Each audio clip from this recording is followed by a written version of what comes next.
रसिको, प्रभू येशू ख्रिस्त म्हणजे त्याच्या उण्या पुऱ्या 33 वर्षांच्या आयुष्यामध्ये दया, सत्यता, प्रीती, नीती, क्षमाशीलता, सहनशीलता ही तत्व समाजात रुजवण्यासाठी त्याने केलेला तो संघर्ष आहे।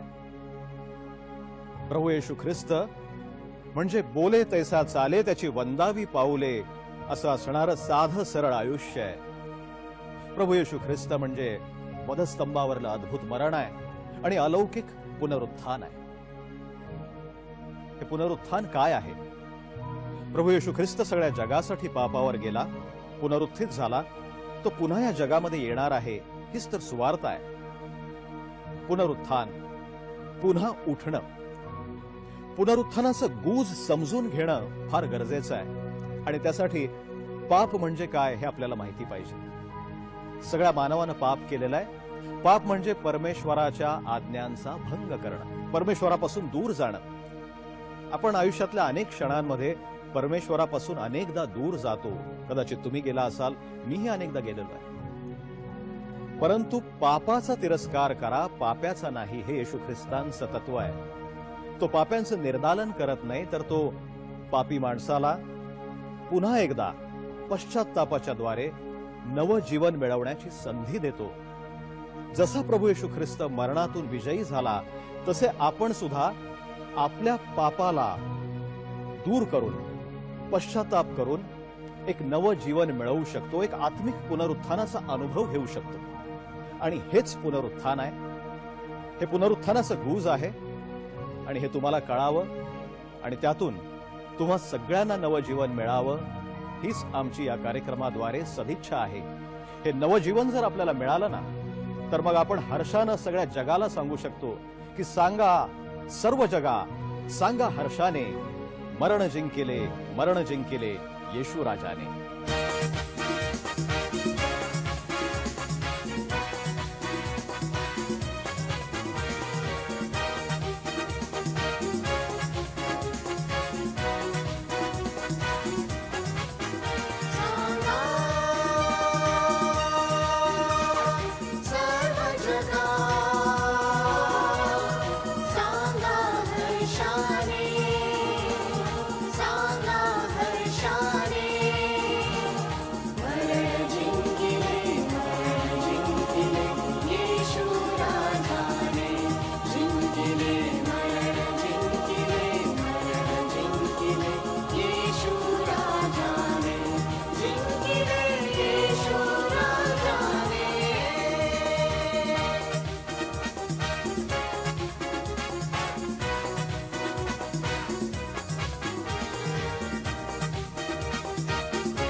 मनुजाच्या पुत्राने मरून फिरून उठणे, पापमुक्ती सवयसे अगत्य होते घडणे।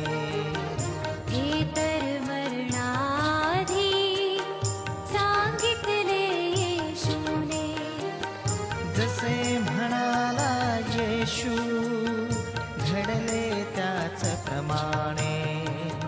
पाप्यांसाठी स्वर्ग खुला तो केला ख्रिस्ताने, पाप्यांसाठी स्वर्ग खुला तो केला ख्रिस्ताने।